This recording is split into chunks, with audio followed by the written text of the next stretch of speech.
प्रणिताचं तर अवघडच आहे. प्रणिताचं कसं व्हायचं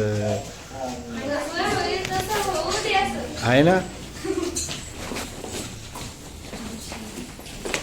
जसं होईल तसं होऊ द्या. ओके, हा बोला.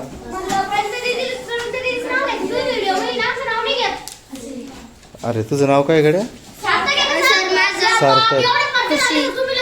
खुशी.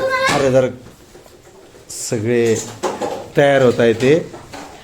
ओके, मग या ठिकाणी आपण 2b ची रूप बघत असताना त्या ठिकाणी चा बघितलेला आहे. आता चा वापर आणि चा वापर कसा करायचा आहे तो आता आपण लगेच समजून घ्या. बघा या ठिकाणी जसं की तुम्हाला मी सांगितलं की बा ही इजच होईल, सी इजच होईल आणि इट इजच होईल. आणि या ठिकाणी समजून घ्या सिंग्युलर नंबर जे आहे समजा एक वचनी जर नाम आला असेल तर इजचा वापर होईल. त्या ठिकाणी या ठिकाणी ही एम किंवा मग ही यू किंवा ही आर असं होणार नाही. तर या ठिकाणी कसा वापर होतो समजा या ठिकाणी वाक्य घेतलं आपण, ही इज अ स्मार्ट.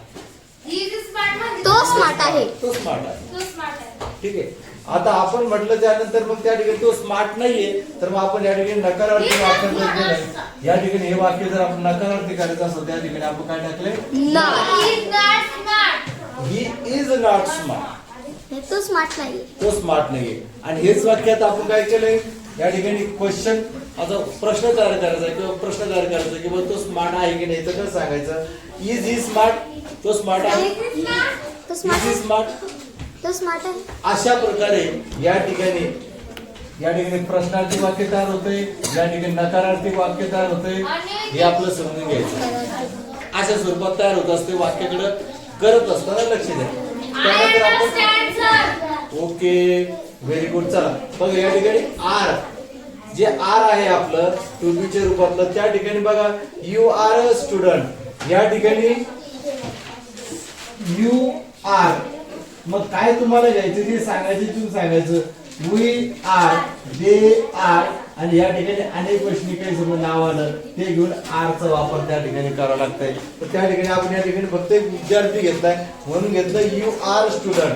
आता याचाच नकारार्थी करायचं झालं तर you are not a student. Not घालावं लागेल नकारार्थी करण्यासाठी.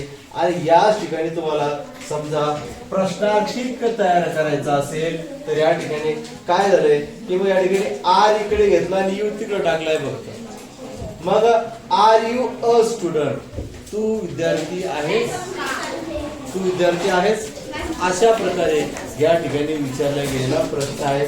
असं जे आहे 2b च्या रूपामध्ये एम इज आर चा वापर तुम्हाला करायचा असतो. यानंतर आपण लगेच 2 याची रूपे पाहणार आहोत.